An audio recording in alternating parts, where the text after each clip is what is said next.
देखिए ये लड़ाई जो है बहुत इमोशनल रूप ले लिया है। जो उनकी वालिदा हैं, जो उन्होंने रोना शुरू किया, तो मैं देख रहा था कि पब्लिक भी जो है आंख से कुछ लोगों के आंसू भी देखा और जो एक इमोशन था उनके अंदर। तो अब ये MIM या किसी पार्टी का या सरकार बनाने बिगाड़ने का चुनाव नहीं रह गया है, ये पूरे देश का चुनाव हो गया है। तो हर वो व्यक्ति जो चुनाव में जेल में है, गलत आरोप होने का, मुसलमान होने का जो है सजा भुगत रहा है, एक उम्मीद का किरण आप ये सिद्ध करना चाह रहे हैं क्या कि सभी हिंदू मुसलमानों से नफरत नहीं करते हैं? बिल्कुल, हम लोग देखिए जो BJP सर्टिफाइड हिंदू हैं और कहीं ना कहीं अंधभक्ति की तरफ चले गए, केवल उन्हीं हिंदू की बात। तो शुक्र मनाइए कि कुंभ के मेला में मुसलमान भाइयों को जो है वहाँ मना था, नहीं तो अगर वो जाते तो सारा आरोप भी लगा करके जो है इनको पर बदनाम करता और कई लोगों को जेल में, सिफाउल रहमान साहब जैसे लोगों को जेल भेजा जाता। जेल भेजना चाहिए कपिल मिश्रा जैसे लोगों को, जिन्होंने दंगा को भड़काने का काम किया। दंगा कब भड़का? जब उस व्यक्ति ने कहा कि भाई अगर पुलिस नहीं हटाती तो मैं जाकर के लोगों को लात मार के हटाऊंगा, तब लोगों की नाराजगी हुई। उस व्यक्ति का तो कुछ नहीं हुआ। ओखला विधानसभा में इस वक्त मौजूद है बाटला हाउस, जहां पर अभी असदुद्दीन ओवैसी भाषण देकर गए हैं। राणा रंजीत साहब भी पहुंचे हैं। राणा साहब अब बिहार से आ गए हैं समर्थन देने, क्या लग रहा है सिफाउर रहमान का क्या माहौल है अभी? देखिए ये लड़ाई जो है बहुत इमोशनल रूप ले लिया है। जो उनकी वालिदा हैं, जो उन्होंने रोना शुरू किया, तो मैं देख रहा था कि पब्लिक भी जो है आंख से कुछ लोगों के आंसू भी देखा और जो एक इमोशन था उनके अंदर। तो अब ये MIM या किसी पार्टी का या सरकार बनाने बिगाड़ने का चुनाव नहीं रह गया है, ये पूरे देश का चुनाव हो गया है। एक मैसेज देना कि जितने भी ऐसे लोग जो जेल में हैं, गलत आरोप लगा करके केवल मुसलमान होने का जो है वो भुगत रहे हैं कि वो मुसलमान है इसलिए उनके ऊपर आरोप लगा करके इस तरीके से फंसाया गया है, इसे सभी लोगों के लिए एक उम्मीद का किरण बन गया है ये चुनाव। लेकिन यहाँ पे जो मुख्य 3 दलों से लोग लड़ रहे हैं सब तो मुसलमान ही है, कांग्रेस को हो, आपके हो या फिर MIM को, सब तो मुसलमान ही है। यहाँ बात मुसलमान की नहीं है, बात है कि मुसलमान की हक की लड़ाई को जो लड़ रहा था, जो CA और NRC की लड़ाई को लड़ रहा था, उसको जो है आप लोगों ने गलत सलत आरोप में डाल करके जेल में डाला। 5 साल हो गए, उनको बेल तक नहीं मिला। ऐसे उनसे बड़े बड़े क्रिमिनल्स को जो है 6 महीना में बेल हो जाता है।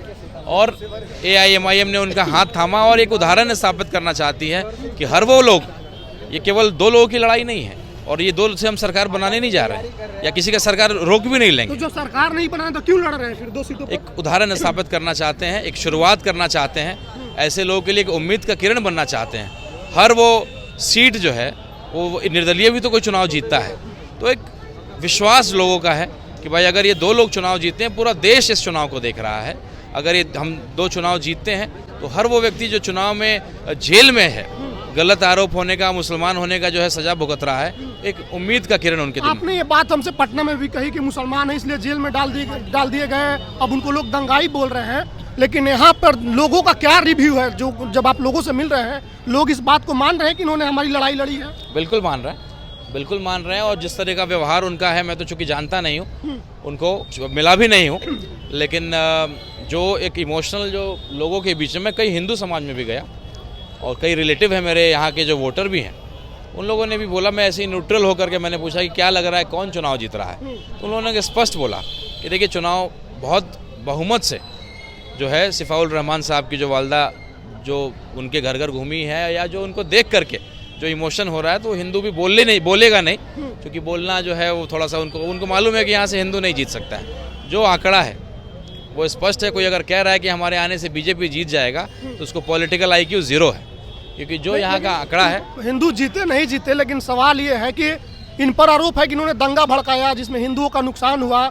आप हिंदू समाज से आते हैं, कैसे अपने लोगों को इन्फ्लुएंस कर रहे हैं कि वोट करें आपके लिए?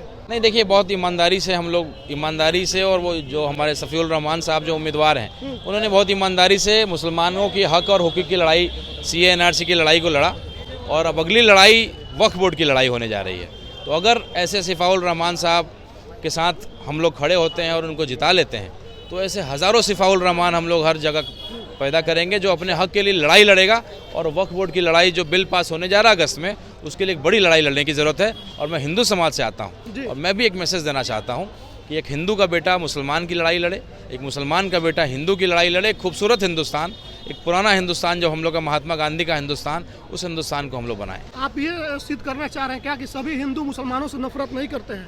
बिल्कुल, हम लोग देखिए जो BJP सर्टिफाइड हिंदू हैं और कहीं ना कहीं अंधभक्ति की तरफ चले गए, केवल उन्हीं हिंदू की बात। तो शुक्र मनाइए कि कुंभ के मेला में मुसलमान भाइयों को जो है वहाँ मना था, नहीं तो अगर वो जाते तो सारा आरोप भी लगा करके जो है इनको पर बदनाम करता और कई लोगों को जेल में, सिफाउल रहमान साहब जैसे लोगों को जेल भेजा जाता। जेल भेजना चाहिए कपिल मिश्रा जैसे लोगों को, जिन्होंने दंगा को भड़काने का काम किया। दंगा कब भड़का? जब उस व्यक्ति ने कहा कि भाई अगर पुलिस नहीं हटाती तो मैं जाकर के लोगों को लात मार के हटाऊंगा, तब लोगों की नाराज़गी हुई। उस व्यक्ति का तो कुछ नहीं हुआ, तो कहीं ना कहीं खुलेआम अपना भाषण देता है, वही तो सुपरस्टार हैं उस पार्टी के ना।